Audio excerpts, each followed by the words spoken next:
Hello friends, మనం last వీడియోలో నిమ్మ చెట్టు కొమ్మలైతే కట్ చేసాం కదా. సో కట్ చేసిన ప్రతి చోట ఇలాగైతే కొత్త పూత అయితే వచ్చేసింది. సో ఎక్కువ ఎంత కట్ చేస్తే అంత పూత అయితే రావడం జరిగింది. ఇటు సైడ్ చూడొచ్చు,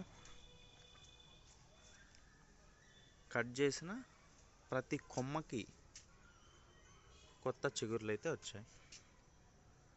చూడొచ్చు ఎన్ని కొమ్మలు కట్ చేస్తే ప్రతి చోట. ఇక్కడ కూడా చూడొచ్చు, కట్ చేశాను బట్ కొత్త ఇగురు వస్తుంది కదా, చిగురు. సో దీనికి కూడా కంపల్సరీ పూత అయితే వస్తుంది. సో ఇక్కడ కూడా, సో అంటే ఈ సైడ్ ఉన్నవన్నీ కట్ చేస్తున్నాను. ఇక్కడ కూడా చూడొచ్చు, ఇది చిన్న చిన్న చిగుర్లు వచ్చాయి. ఖచ్చితంగా పూత అయితే వస్తుంది. సో ఈ సిట్రస్ జాతికి చెందినవి నేను గమనించింది, నిమ్మ అయినా చీని అయినా కట్ చేస్తే మళ్ళీ